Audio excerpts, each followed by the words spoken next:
The village that history forgot. The first rays of sunlight slowly spread across the rolling fields, turning the morning mist into a sea of glowing silver. Long before church bells echoed across the countryside, the village was already beginning to stir. A rooster crowed somewhere beyond a wooden fence. Smoke drifted lazily from the roof of a small cottage. A dog stretched beside the doorway while a farmer quietly opened the gate to check on his animals. There were no noisy streets, no engines, and no glowing screens demanding attention. Only the gentle sounds of nature and a community preparing for another ordinary day. When most people imagine the Middle Ages, they picture endless misery. They see hungry peasants living in broken huts, surrounded by mud, disease, and hopelessness. It's an image repeated so often that it feels like unquestionable truth. But history rarely rewards simple answers. The reality was far more complex. And far more human. Not every family was wealthy, and life was certainly filled with hardship. Crops could fail. Storms could destroy months of work overnight. Disease often arrived without warning. Yet despite these dangers, medieval villages were not places where people simply waited for disaster. They were living communities filled with skill, cooperation, tradition, and quiet determination. Imagine walking through one of these villages nearly 800 years ago. Narrow dirt paths connected dozens of cottages built from timber, clay, and carefully woven branches.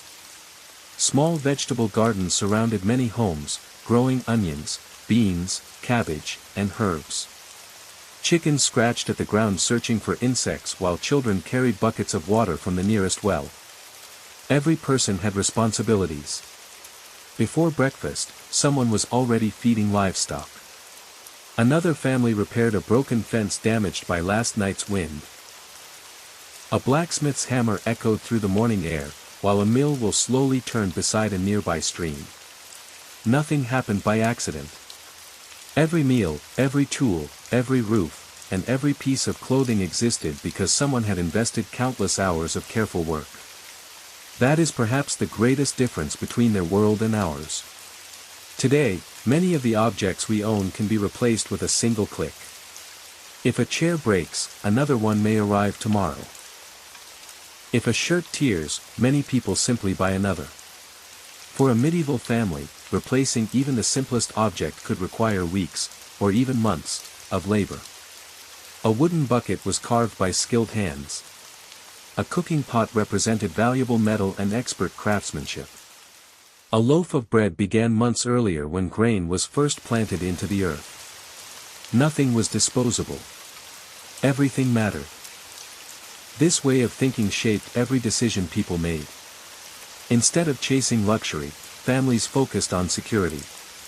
A healthy cow meant fresh milk throughout the year. A sturdy roof meant surviving another winter.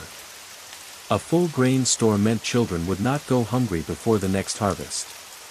Success was measured not by owning the newest possessions but by protecting the ones already earned. Modern films often portray medieval peasants as isolated individuals struggling completely alone. In reality, villages depended upon cooperation. Neighbors helped one another raise barns, harvest crops before storms arrived, repair damaged roads, and care for livestock when illness struck a household. No family could survive entirely by itself. Community wasn't simply a pleasant idea. It was a necessity. The village also followed rhythms that have remained unchanged for generations. Spring meant planting. Summer demanded endless work in the fields. Autumn brought harvest and preparation for winter.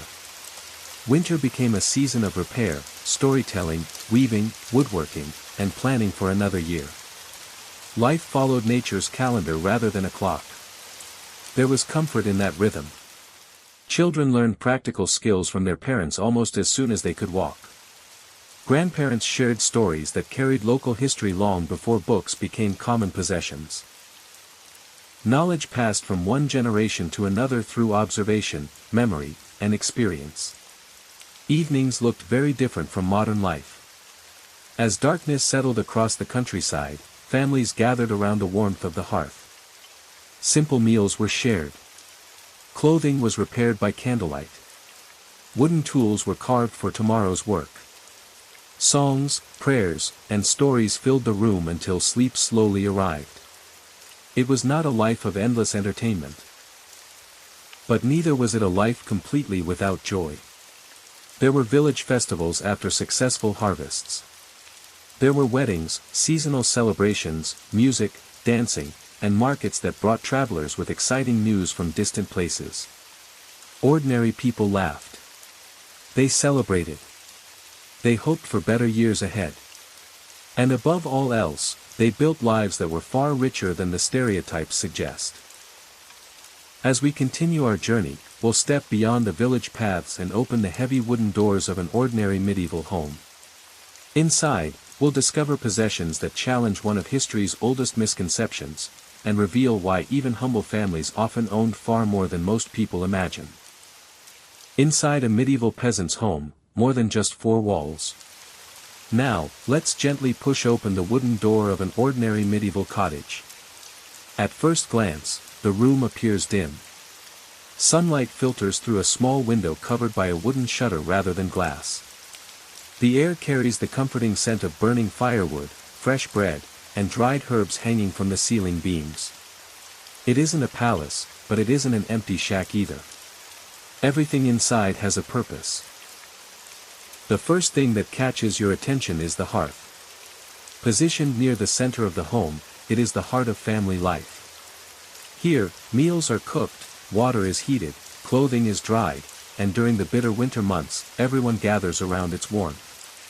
Unlike modern kitchens filled with electric appliances, every meal required patience and skill. A large iron pot hangs above the fire, slowly simmering with a stew made from vegetables, barley, and perhaps a small amount of salted meat. The same pot may have served the family for decades, passed down from parents to children because replacing it would have been incredibly expensive. Nearby stands a sturdy wooden table. It isn't perfectly smooth. Years of use have left scratches, knife marks, and tiny dents across its surface. Yet every mark tells a story: a family dinner, a loaf of bread prepared before sunrise, or a child learning to carve wood beside a watchful grandparent. Around the table are simple benches and stools. There are no matching dining sets or decorative chairs. Furniture is built for strength rather than fashion. A skilled carpenter may have spent weeks shaping these pieces by hand, ensuring they would last for generations. Against one wall rests a large wooden chest. To modern eyes, it may seem like an ordinary box. To a medieval family, it is one of their most valuable possessions. Inside are carefully folded clothes, precious family documents, sewing needles, wool, candles, and perhaps a few silver coins saved over many years. During uncertain times, the chest also protects the family's most treasured belongings from fire, thieves, or damp weather. Look upward, and you'll notice bundles of herbs hanging from the ceiling. Sage, thyme, rosemary, and mint slowly dry in the warm air. These herbs flavor meals, help preserve food, and are often used as simple remedies for coughs, stomach aches, or minor wounds. The home is practical in every detail. Shelves hold wooden bowls, clay cups, iron knives, and handmade spoons. Unlike today's kitchens filled with dozens of specialized tools, each item serves multiple purposes and is cared for with remarkable attention. Nothing is wasted. If a wooden bowl cracks, it is repaired. If a spoon breaks, another is carved by hand. If a cooking pot develops damage, the village blacksmith may repair it instead of replacing it entirely. Perhaps the most surprising feature is the bed. Forget the soft mattresses and fluffy pillows we enjoy today. Most medieval beds consist of a wooden frame topped with straw, dried grasses, or wool stuffed into a fabric sack. Blankets woven from sheeps will provide warmth during freezing nights. Several family members may share the same sleeping space, especially children. Privacy, as we understand it today, is a luxury that few villagers expect. Yet the home feels warm. Safe. Lived in. The walls themselves reveal the family's efforts. Some are coated with a mixture of clay, straw, and animal manure, a combination that sounds unusual today but provides excellent insulation against wind and cold. When cracks appear, they are carefully repaired before winter arrives. Even the floor tells a story. Packed earth is kept as clean as possible. Fresh reeds or straw may be spread across parts of the room, helping absorb moisture and making daily life more comfortable. Outside the cottage stands another important building. A small barn or shed protects farming tools, firewood, grain, and valuable livestock. Every rake, shovel, plow, and wooden barrel represents weeks of skilled labor. Losing one could make the next harvest far more difficult. Perhaps the greatest misconception is believing these homes were symbols of failure. In reality, they represented years of determination. Each repaired roof, each handmade chair, each carefully stored sack of grain reflected a family's commitment to protecting what they had earned through honest work. Archaeologists continue to uncover evidence supporting this picture. Excavations across Europe reveal sturdy timber houses, iron cooking tools, decorated pottery, storage pits filled with grain, spinning equipment, weaving tools, locks, keys, and even small personal treasures such as rings, beads, and carved toys. These discoveries remind us that medieval villagers were not merely surviving. They were building homes, raising families, planning for the future, and creating lives that, while difficult, were filled with craftsmanship, resilience, and quiet pride. As our journey continues, we'll leave the warmth of the cottage behind and step into the fields, where the true wealth of an ordinary medieval family waited. Not in gold or silver, but in the animals that fed them, clothed them, and secured their future. The real wealth of medieval families: livestock, land, and survival. As the morning sun climbs higher above the village, it's time to leave the cottage behind. Walk along the narrow dirt path, past the vegetable gardens and wooden fences, and you'll soon hear the sounds that truly defined medieval prosperity: the lowing of cattle, the bleating of sheep, the clucking of chickens, and the occasional stubborn goose loudly announcing its opinions to the entire neighborhood. To us, these may seem like ordinary farm animals. To a medieval family, they were something far greater. They were savings accounts with 4 legs. Unlike modern wealth hidden inside banks or investment portfolios, a family's fortune could often be counted standing in the pasture. The more healthy animals a household owned, the greater its security against an uncertain future. Let's begin with the cow. Few possessions were more valuable. Every morning, a healthy cow provided fresh milk. That milk became butter, cheese, and cream, foods that could nourish a family long after fresh milk had spoiled. The animal also produced calves, increasing the family's wealth over time. Even its manure played an important role, enriching fields so crops could grow more successfully. A single cow supported nearly every part of village life. Now imagine losing one. Disease, theft, or a harsh winter could wipe out years of careful savings overnight. That is why livestock theft was treated as a serious crime in many medieval communities. Stealing a cow wasn't simply taking an animal. It meant taking food, income, future offspring, and the family's hope for the coming years. Sheep were equally valuable. Their wool clothed entire households. Every spring, the fleece was carefully sheared, cleaned, combed, spun into thread, and woven into fabric. Blankets, cloaks, socks, tunics, and winter garments all began on the backs of these quiet animals. A healthy flock meant warmth through the coldest months. Pigs offered something different. Unlike cattle, they grew quickly and could eat many scraps that humans could not. By autumn, a well-fed pig became one of the family's greatest food reserves. Its meat was salted, smoked, or dried to last throughout the winter, while nearly every part of the animal found a practical use. Very little was wasted. Even chickens played an essential role. Though small, they produced eggs almost daily. Eggs added valuable nutrition and could also be traded at local markets. A handful of hens might not seem impressive today, but in medieval times they represented dependable food throughout much of the year. And then there were the oxen. These powerful animals rarely attracted admiration for their appearance, but farmers depended on them completely. An ox pulled heavy plows across fields that no human could cultivate alone. Without strong draft animals, planting enough grain for an entire family became nearly impossible. Many neighbors even shared oxen during busy farming seasons, reminding us once again that cooperation often meant survival. But animals alone did not define prosperity. Land mattered just as much.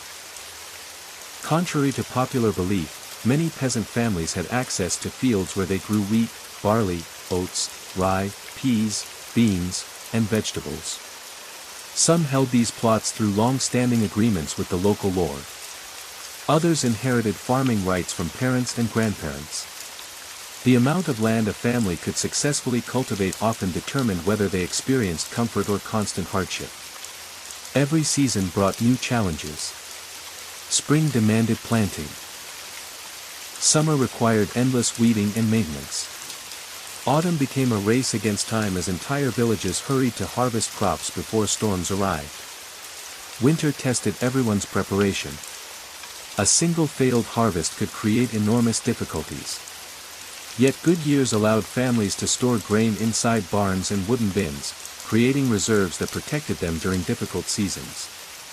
These stores of grain were among the household's greatest treasures. Not because they looked impressive, but because they represented security. Modern wealth often grows through numbers displayed on computer screens. Medieval wealth grew through healthy harvests, strong animals, and full storage rooms. It was a form of prosperity that could be touched, smelled, and carefully protected every single day. Perhaps that's why medieval families cared for their possessions with extraordinary attention. A broken fence could allow valuable livestock to escape. A leaking roof could ruin stored grain. A damaged plow might delay planting by precious days. Small problems could quickly become life-changing disasters. Every repair mattered. Every tool mattered. Every animal mattered. And despite the hardships, many families slowly improved their lives over generations. A second cow. A larger field. A stronger barn. Another sheep. A better plow. Each achievement represented years of patience rather than sudden fortune. Archaeological discoveries continue to support this picture. Animal bones found in medieval villages reveal that families raised a wide variety of livestock. Storage pits filled with grain, remains of barns, wooden fences, and farming equipment tell the story of communities that invested enormous effort into building long-term stability. These were not people living one careless day at a time. They planned. They saved. They prepared. Their wealth may not have glittered like royal treasure, but it provided something every family desired, the chance to survive another winter and give the next generation a better beginning. And yet, even with healthy animals and productive fields, one question remained. How did medieval families earn extra income when they needed more than their farms could provide? The answer takes us beyond the village gates, into bustling marketplaces where ordinary people bought, sold, bargained, and occasionally changed their fortunes in ways that might surprise us today. Markets, trade, and money, how medieval families earned more than they grew. The village slowly fades behind us as we follow a narrow road stretching across rolling fields. It is market day.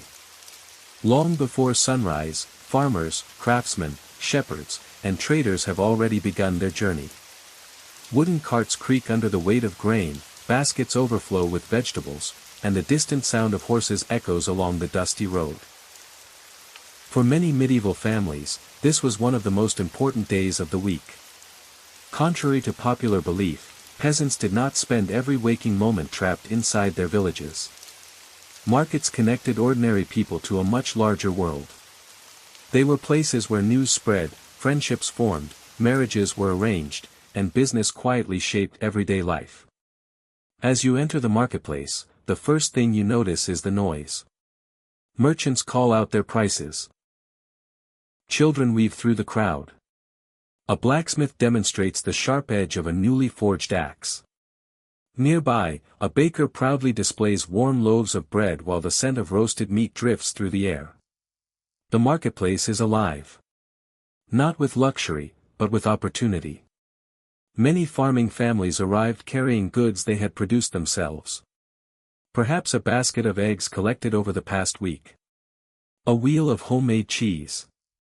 Bundles of wool freshly sheared from sheep. Honey gathered from beehives. Or woven cloth that had taken months to complete. Every item represented hours of patient work. Selling even a small portion could provide enough money to buy something the family could not make at home. Iron nails. A stronger knife. A cooking pot. Salt to preserve meat. Or perhaps a length of fine cloth reserved for a special family celebration. Money itself was far less common than many people imagine. In many villages, direct exchange remained an ordinary part of life. A farmer might trade butter for flour. A shepherd could exchange wool for new tools. One family offered firewood while another provided fresh vegetables. Not every transaction required coins. Trust and reputation often carried just as much value. But coins certainly existed. Silver pennies and other local currencies circulated through towns and larger villages, especially during fairs and regional markets. Most ordinary families handled only small amounts at a time, spending carefully because replacing lost money could take months of work. Every coin mattered. Unlike today, where a quick payment takes only seconds, each purchase involved conversation, negotiation, and careful thought. There were no printed price tags. No shopping carts. No online reviews. Success depended upon experience, honesty, and sometimes a little patience. Markets also introduced villagers to goods from distant lands. Brightly colored fabrics. Fine metalwork. Imported spices. Beautiful glassware. Even if most families could not afford such luxuries, simply seeing them reminded people that the world stretched far beyond their own fields. Traveling merchants became living storytellers. They brought news of distant kingdoms, changing rulers, successful harvests, dangerous wars, and strange inventions. For villagers who rarely traveled far from home, the marketplace became a window into the outside world. Craftsmen also played an essential role. The blacksmith repaired broken tools. The cooper built sturdy barrels. The potter shaped clay into cooking vessels. The carpenter crafted furniture that might remain in one family for generations. These skilled workers were every bit as important as the farmers themselves. Without them, daily life would quickly become impossible. Some families earned extra income through specialized skills. A woman known for exceptional weaving might sell cloth beyond her own village. A talented woodcarver created bowls, spoons, and storage chests. A beekeeper supplied honey and beeswax, both highly valued commodities. Over time, these additional trades could slowly improve a family's standard of living. Prosperity rarely arrived all at once. It grew piece by piece. One successful harvest. A few extra coins. A stronger roof. Another sheep. A larger storage chest. Small improvements accumulated across generations. Yet markets were not only places of business. They were social gatherings. Musicians entertained crowds. Children laughed while watching traveling performers. Friends reunited after weeks apart. Families exchanged news, celebrated weddings, and discussed the coming seasons. For a few hours, hard work gave way to conversation and community.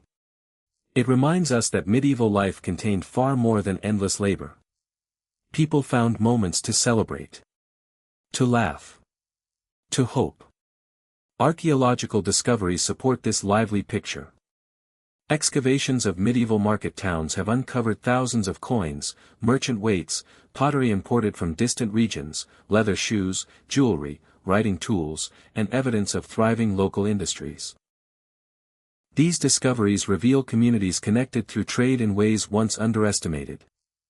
The stereotype of isolated villagers living without commerce simply does not match the evidence. The medieval economy may have moved more slowly than ours, but it was remarkably active. Behind every loaf of bread, every iron knife, and every wool cloak stood an invisible network of farmers, craftsmen, traders, and customers working together across towns and villages. Silver pennies and other local currencies circulated through towns and larger villages, especially during fairs and regional markets. Most ordinary families handled only small amounts at a time, spending carefully because replacing lost money could take months of work. Every coin mattered. Unlike today, where a quick payment takes only seconds, each purchase involved conversation, negotiation, and careful thought. There were no printed price tags. No shopping carts. No online reviews. Success depended upon experience, honesty, and sometimes a little patience. Markets also introduced villagers to goods from distant lands. Brightly colored fabrics. Fine metalwork. Imported spices. Beautiful glassware. Even if most families could not afford such luxuries, simply seeing them reminded people that the world stretched far beyond their own fields. Traveling merchants became living storytellers. They brought news of distant kingdoms, changing rulers, successful harvests, dangerous wars, and strange inventions. For villagers who rarely traveled far from home, the marketplace became a window into the outside world. Craftsmen also played an essential role. The blacksmith repaired broken tools. The cooper built sturdy barrels. The potter shaped clay into cooking vessels. The carpenter crafted furniture that might remain in one family for generations. These skilled workers were every bit as important as the farmers themselves. Without them, daily life would quickly become impossible. Some families earned extra income through specialized skills. A woman known for exceptional weaving might sell cloth beyond her own village. A talented woodcarver created bowls, spoons, and storage chests. A beekeeper supplied honey and beeswax, both highly valued commodities. Over time, these additional trades could slowly improve a family's standard of living. Prosperity rarely arrived all at once. It grew piece by piece. One successful harvest. A few extra coins. A stronger roof. Another sheep. A larger storage chest. Small improvements accumulated across generations. Yet markets were not only places of business. They were social gatherings. Musicians entertained crowds. Children laughed while watching traveling performers. Friends reunited after weeks apart. Families exchanged news, celebrated weddings, and discussed the coming seasons. For a few hours, hard work gave way to conversation and community. It reminds us that medieval life contained far more than endless labor. People found moments to celebrate.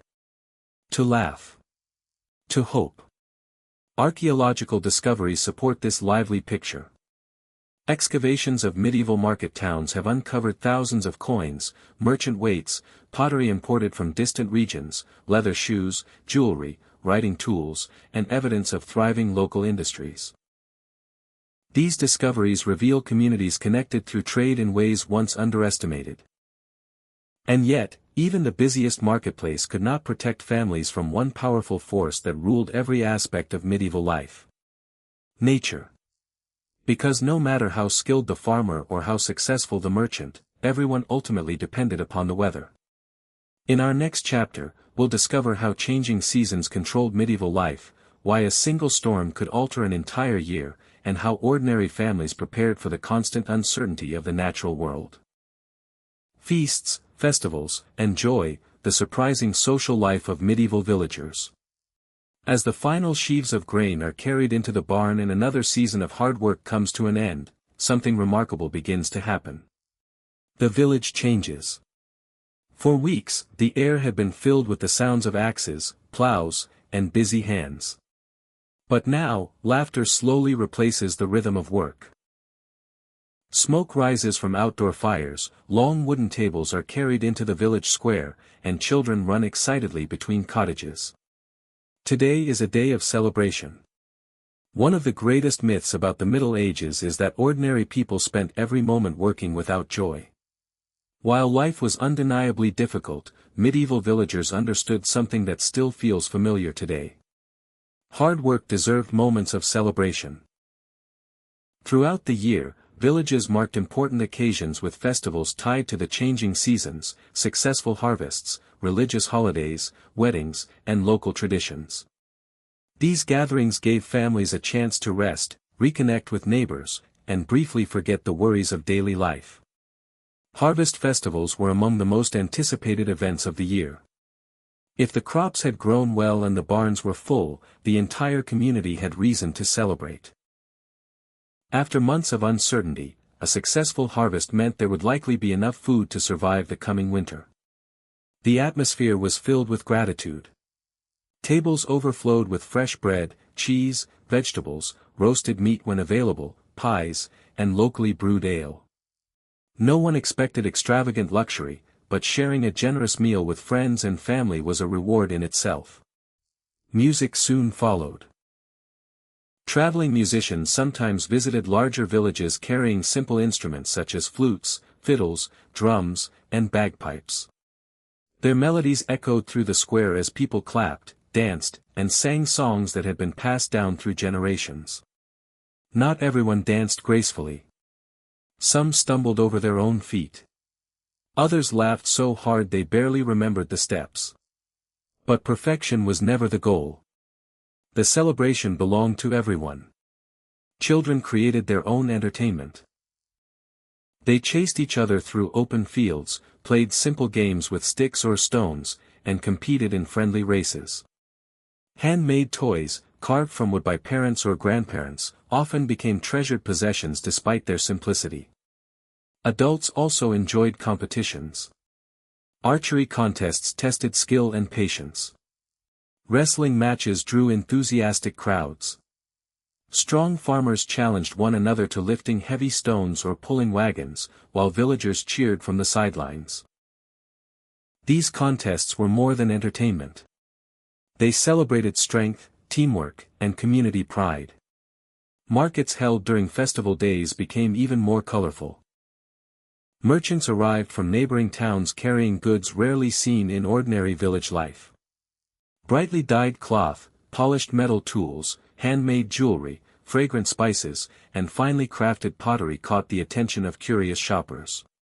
Even families who purchased nothing enjoyed simply walking among the stalls, admiring objects from distant places. Festivals also became opportunities for important life events.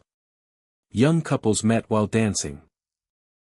Marriage agreements were discussed between families. Old friends reunited after months apart. Travelers shared stories about distant cities, famous castles, and unusual customs from lands few villagers would ever visit. News spread quickly during these gatherings. Sometimes it brought excitement. Sometimes concern. A new king. A poor harvest in another region. The arrival of foreign merchants. Or rumors that grew more dramatic each time they were repeated. In many ways, festivals served as the medieval world's social network. Religion also shaped many celebrations. Church feast days brought communities together for worship before the festivities continued outside. Bells rang across the countryside, reminding everyone that faith and daily life were deeply connected. Yet despite the religious setting, these occasions were filled with warmth and laughter. People enjoyed being together.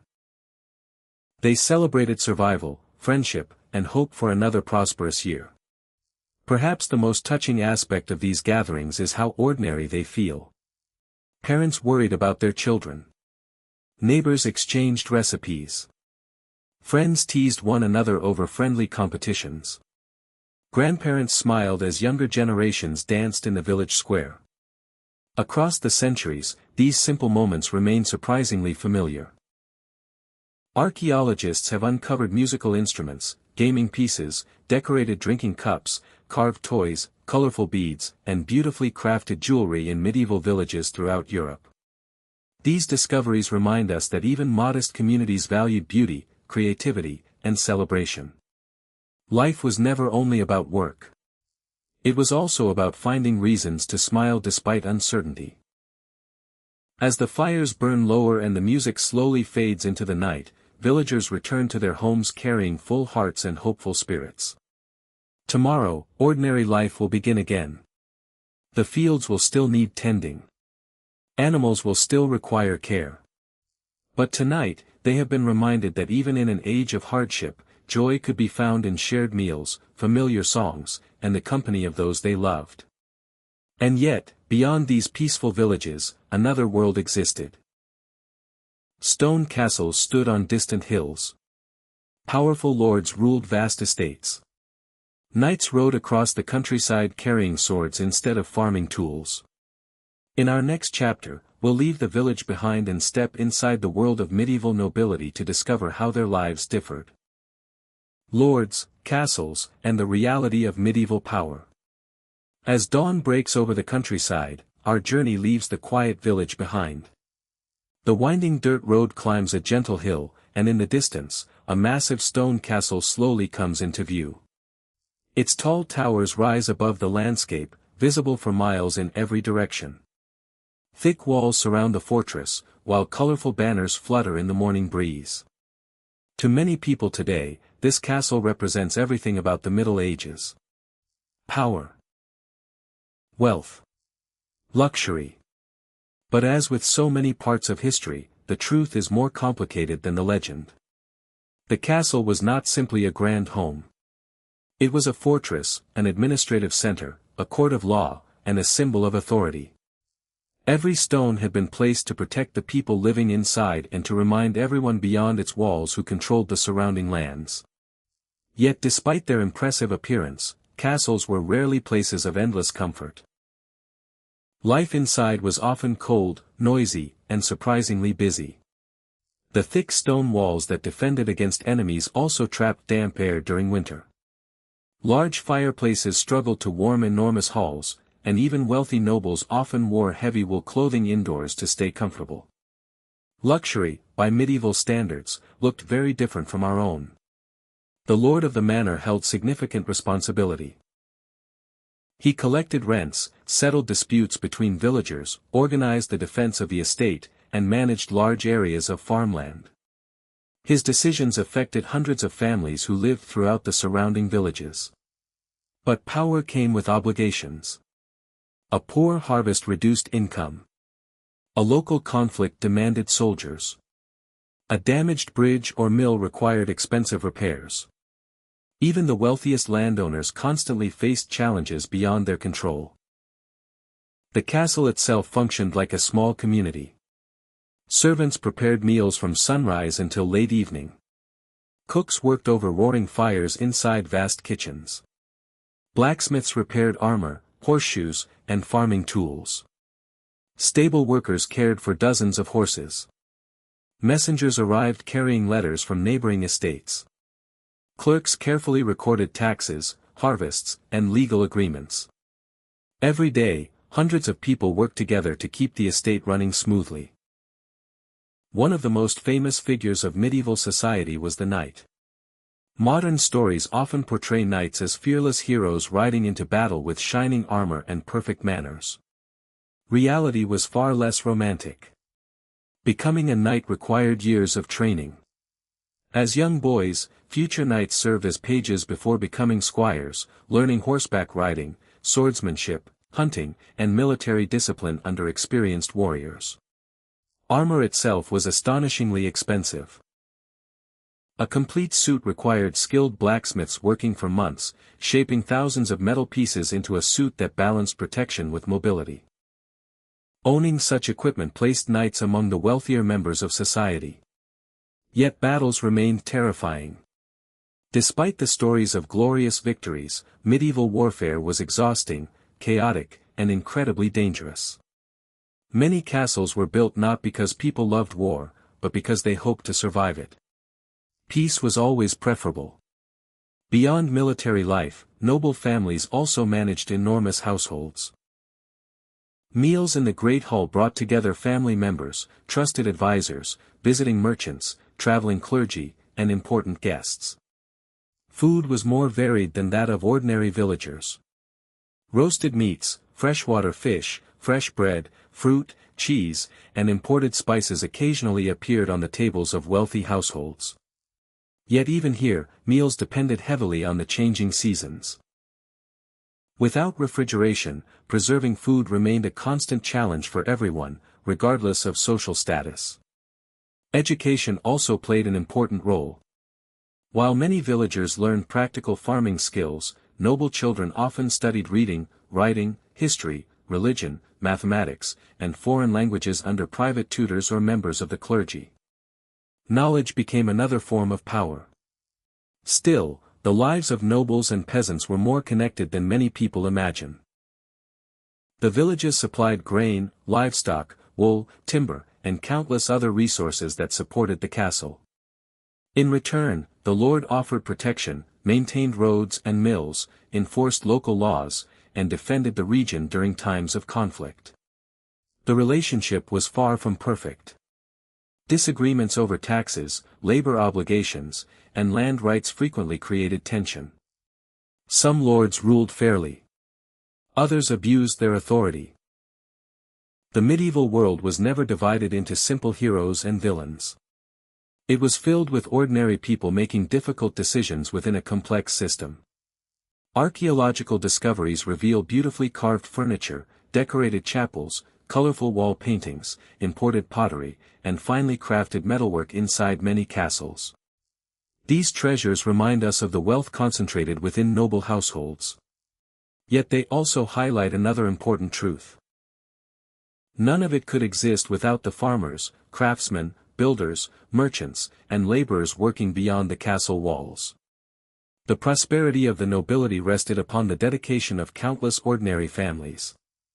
As evening falls, torches begin to glow along the castle walls. Guards quietly patrol the towers while the great hall fills with conversation and candlelight. But beyond the fortress, another world waits. Hidden inside monasteries and churches, monks patiently copied books by hand, preserved ancient knowledge, and shaped the spiritual life of medieval Europe.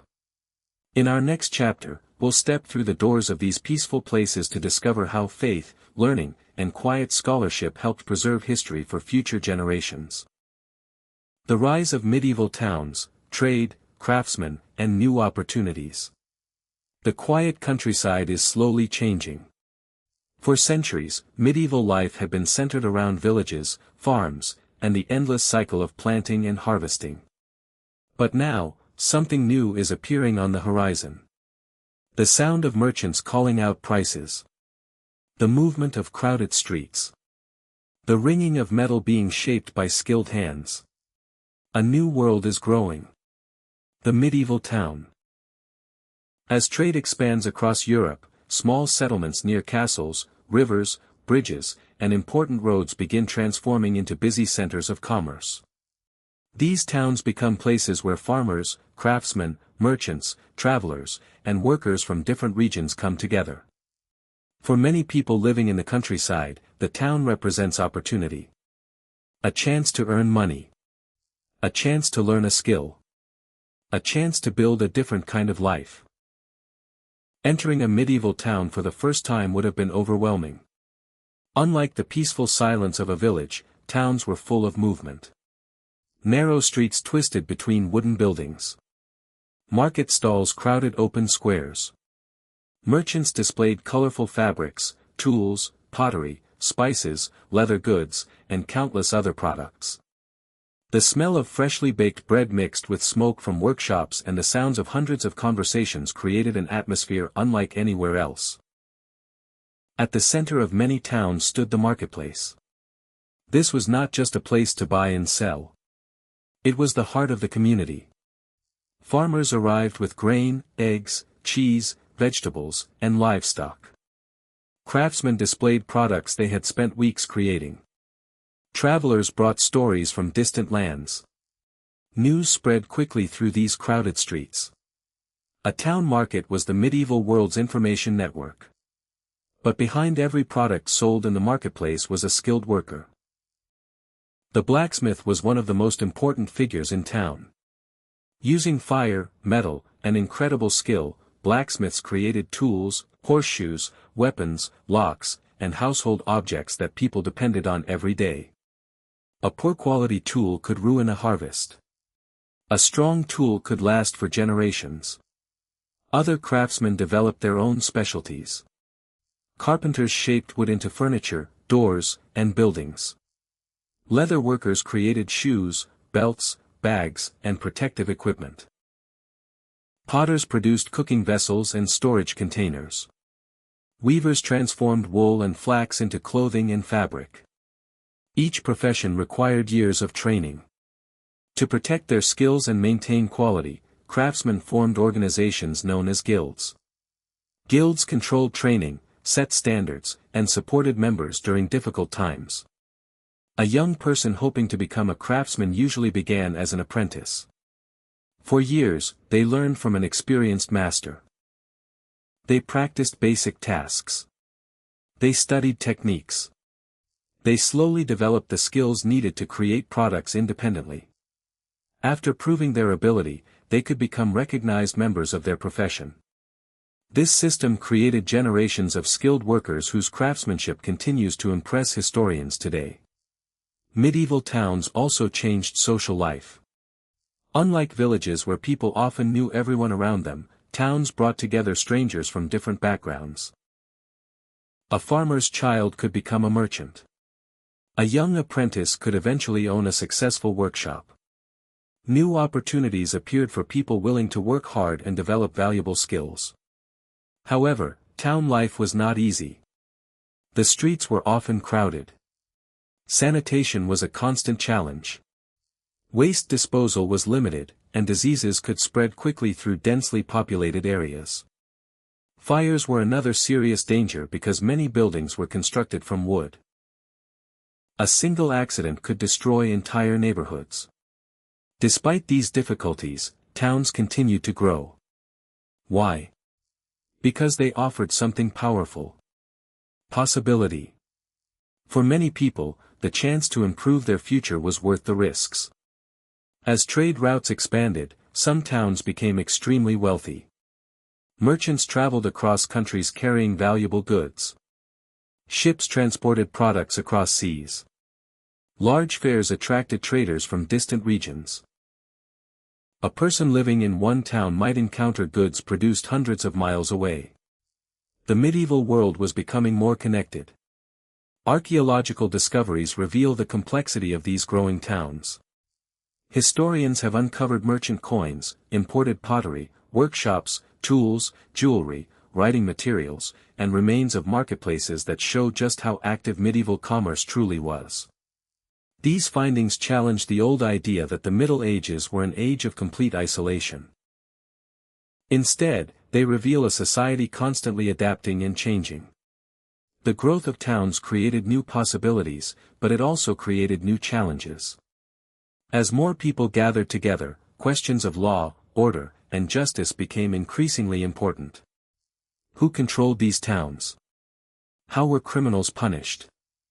How did ordinary people protect themselves in a world without modern police forces? To answer these questions, we must enter one of the most fascinating and sometimes frightening parts of medieval life. In the next chapter, we will explore crime, punishment, justice, and the laws that shaped everyday life in the Middle Ages.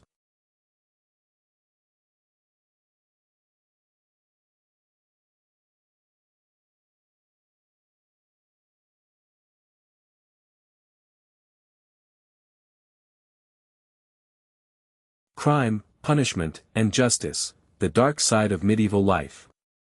The medieval town is alive with activity. Merchants negotiate prices. Craftsmen shape valuable goods. Families gather in crowded streets. But beneath this busy world exists another reality. A world where there were no modern police forces, no emergency services, and no advanced technology to prevent crime. Every community faced a difficult question. How do you maintain order in a world where everyone depends on one another for survival? To understand medieval justice, we must first forget many ideas from modern society. Today, laws are written in detailed books. Courts follow complex procedures. Professional investigators collect evidence. But in medieval Europe, justice looked very different. Local customs, religious beliefs, and the authority of rulers often determined what was considered right or wrong. The smallest village and the largest town both had systems designed to keep peace. At the heart of many communities was the local court. Here, disputes were brought before officials who listened to accusations, witnesses, and explanations from both sides. A disagreement over stolen property. A conflict between neighbors. A broken agreement. A payment that was never completed. These everyday problems could all end up before a judge. For many ordinary people, reputation was extremely important. A person's honesty, family connections, and standing within the community could influence how others viewed their case. In a small village, everyone knew everyone. A person's actions were rarely forgotten. Theft was one of the most serious concerns. But medieval people understood theft differently than we often do today. Stealing food during a famine, taking a valuable animal, or removing someone's tools could have devastating consequences. A stolen object was not just a possession. It could represent a family's ability to survive. A missing farming tool might mean a delayed harvest. A stolen animal could mean lost income and less food. This is why communities treated property crimes very seriously. However, medieval justice was not only about punishment. Compensation was often important. In many cases, the person responsible for causing harm might be required to pay the victim rather than simply receive punishment. The goal was sometimes to restore balance between people. Of course, punishments could also be severe. The medieval world believed strongly in public examples. Punishments were often carried out openly so that others would understand the consequences of breaking the law. Public trials and penalties were designed not only to punish individuals but also to warn the entire community. Yet life was not simply controlled by fear. Communities also depended on cooperation. Neighbors protected one another. Villagers helped defend homes during danger. People worked together because survival required trust. Another important part of medieval justice involved local leaders. Lords often had authority over courts on their lands. Kings and powerful rulers created broader laws that affected entire regions. The relationship between ordinary people and those in power was complicated. Some rulers attempted to create fairness. Others used their authority for personal advantage. Like every period in history, medieval society contained both justice and injustice. Religion also influenced ideas about right and wrong. Church teachings shaped many beliefs about morality, honesty, forgiveness, and responsibility. Religious leaders often played important roles in community disputes and offered guidance during conflicts. Prisons, as we imagine them today, were not always common. Many punishments focused on fines, public penalties, exile, or other forms of correction. Long-term imprisonment was less practical because maintaining prisoners required resources. The purpose was often immediate justice rather than long periods of confinement. But perhaps the most surprising part of medieval law is how organized it could be. Records from medieval courts reveal detailed information about disputes involving land, debts, contracts, family issues, and trade. These documents show ordinary people actively using legal systems to defend their rights. They were not simply powerless victims. They understood agreements. They protected their property. They argued their cases. They participated in the world around them. Archaeological evidence and historical records reveal a society far more structured than old stereotypes suggest. The Middle Ages were not simply a chaotic period where everyone lived without rules. People created systems to manage conflict, protect communities, and maintain order. Of course, these systems were often harsh by modern standards. Life could be unfair. Social status could strongly influence outcomes. Powerful people often had advantages over the poor. But medieval justice was still an important attempt to solve a universal human problem. How can millions of people live together peacefully? As night falls over the medieval town, the marketplace becomes quiet. The gates close. Torches light the narrow streets. Guards walk their routes while families lock their doors and prepare for another day. But beyond laws and punishments, another powerful force shaped medieval society, the belief systems that influenced how people understood life, death, and their place in the world. In our next chapter, we will explore the beliefs, traditions, and daily spiritual life of medieval people, and discover how faith shaped almost every moment of their existence. Faith, religion, and the medieval mind, how people understood their world.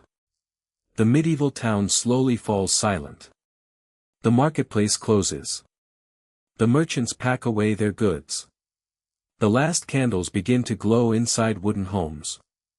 But even as the physical world becomes quiet, another part of medieval life remains deeply present. Faith. To understand the Middle Ages, we must understand that religion was not simply something people practiced on certain days. It shaped the way they viewed everything. The changing seasons. The beginning of life. The meaning of suffering. The hope of the future. For most medieval Europeans, the world was not divided into separate categories of science, daily life, and spirituality as it often is today. Everything was connected. A successful harvest could be seen as a blessing. A terrible storm might be interpreted as a warning. A person's actions were believed to have consequences beyond their own lifetime. Faith gave people explanations for a world filled with uncertainty. Imagine living hundreds of years ago. There are no weather forecasts. No modern medicine. No understanding of many diseases. When disaster arrived, people searched for meaning. Religion provided comfort during moments of fear and difficulty. The local church stood at the center of many communities. It was often one of the most important buildings in the village or town. Its bells marked the rhythm of daily life. They announced prayers. They warned of danger. They called people together for important events. For many villagers, the church was not only a place of worship. It was also a gathering place. Important announcements were made there. Community decisions were discussed. Neighbors met outside after ceremonies to exchange news. Life events were closely connected with religious traditions. Births were celebrated through ceremonies of welcome. Marriages joined families and communities together. Funerals provided a way to remember loved ones and express hope beyond death. From the beginning of life to the end, faith accompanied people through every stage. Religious festivals also shaped the medieval calendar. Days of celebration gave communities moments of rest and connection. During these occasions, villages decorated churches, prepared special meals, and gathered together. The festivals provided something extremely valuable. A break from ordinary struggles. But medieval religious life was not only about churches. Monasteries, which we explored earlier, became centers of learning, farming, medicine, and charity. Monks and nuns cared for the sick, helped travelers, copied manuscripts, and supported poor communities. Their work created a connection between spiritual devotion and practical service. The influence of religion could also be seen in art and architecture. Medieval churches were designed to inspire wonder. Tall towers reached toward the sky. Colorful stained glass transformed sunlight into brilliant patterns. Stone carvings displayed stories that many people who could not read could still understand. These buildings were more than structures. They were visual expressions of belief. However, medieval faith was not always simple or peaceful. Religious institutions held enormous influence and wealth. Disagreements about power, politics, and religious authority sometimes created serious conflicts. Like every human institution, religion in the Middle Ages reflected both the ideals people believed in and the imperfections of those who represented them. Ordinary people also developed their own traditions. Many customs blended religious beliefs with older local practices. Seasonal celebrations, stories, songs, and community rituals created a unique culture that changed from one region to another. Life was not only about following rules. It was also about belonging. For many medieval people, faith created a sense of identity. It connected them with their families, their ancestors, and their communities. It answered difficult questions about suffering, hope, and the unknown future. Even today, when historians study medieval letters, artwork, buildings, and personal objects, they discover how deeply these beliefs influenced everyday decisions. A simple prayer written inside a book. A symbol carved into a piece of jewelry. A small religious object kept inside a family home. Each item reveals something personal. Something human. Because behind every historical event were ordinary people trying to understand their lives. They worried about their families. They hoped for good harvests. They searched for happiness. They faced fears that feel surprisingly familiar even after hundreds of years. As another night settles across medieval Europe, candlelight flickers inside homes, churches, and monasteries. People prepare for tomorrow just as generations before them did. They work. They dream. They struggle. They believe.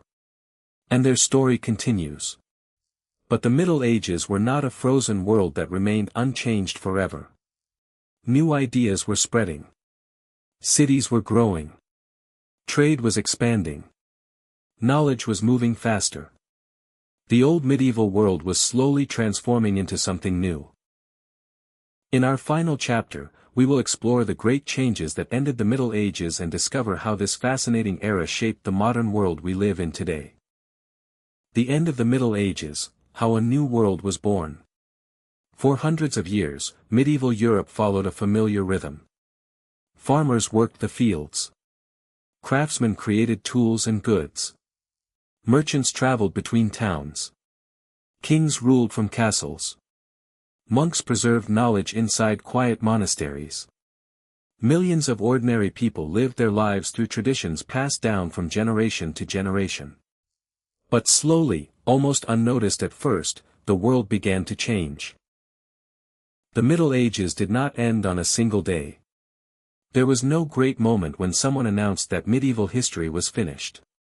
Instead, the transformation happened gradually through new ideas, discoveries, inventions, and changing societies. A new era was beginning. One of the greatest changes came from the growth of cities. As towns expanded, more people became involved in trade, crafts, and business. Merchants gained influence, and a new class of wealthy citizens began to appear. Power was no longer controlled only by kings and nobles. Money, knowledge, and connections became new sources of influence. The old medieval system was slowly changing. Another powerful force was the spread of knowledge. For centuries, books had been extremely rare because each copy had to be written by hand. A single manuscript could take months or even years to complete. Then came one of history's most important inventions, the printing press. Suddenly, information could travel faster than ever before. Books became more available. Ideas spread across borders. People could read, learn, and discuss knowledge on a scale that previous generations could never imagine. The world became more connected. Scientific curiosity also began to grow. People questioned old assumptions and searched for new explanations about nature, geography, medicine, and the universe.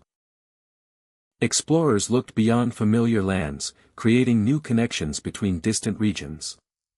Ships traveled farther across oceans. Maps became more detailed. The boundaries of the known world expanded. But the end of the Middle Ages was not only a story of progress. It was also a time of enormous challenges. Wars reshaped kingdoms. Diseases caused devastating losses. political struggles changed the balance of power. Many traditional ways of life disappeared while new ones emerged. For ordinary people, change could be both exciting and frightening. A farmer might see new opportunities in a growing town. A craftsman might discover new markets for their products. But others struggled as old systems that had protected their communities began to weaken. The Renaissance, meaning rebirth, represented a new interest in ancient knowledge, art, science, and human creativity. Artists created breathtaking works. Thinkers explored philosophy and learning. Inventors developed new technologies. Human imagination became one of the most powerful forces shaping society. Yet the medieval world never truly disappeared. It remained visible everywhere. In the castles that still stand across Europe. In the villages built around ancient roads. In the traditions, languages, and stories passed down through generations. Even modern society carries countless influences from the Middle Ages. Our universities, legal systems, architecture, literature, and cultural traditions all contain pieces of medieval history. Perhaps the biggest lesson from the Middle Ages is that history is not simply about kings, battles, and famous names. It is about ordinary people. The farmer who planted seeds hoping for a good harvest. The craftsperson who created objects with incredible patience. The merchant who traveled dangerous roads searching for opportunity. The monk who copied a book knowing future generations might read it. The family who repaired their home and protected what they had built. These people may not appear in most history books, but their lives created the foundation of the world that followed. When we look back at the Middle Ages, we should not see only darkness or hardship. We should see human determination, creativity, adaptation, and the endless desire to build a better future. The medieval peasant was not simply a person covered in mud. The medieval town was not simply a place of disease and disorder. The medieval world was not empty of ideas.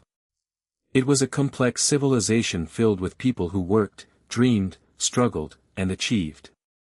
Their stories remind us of something important. Every generation believes it is living through extraordinary times. And every generation leaves behind a legacy that shapes the future. The castles may have aged.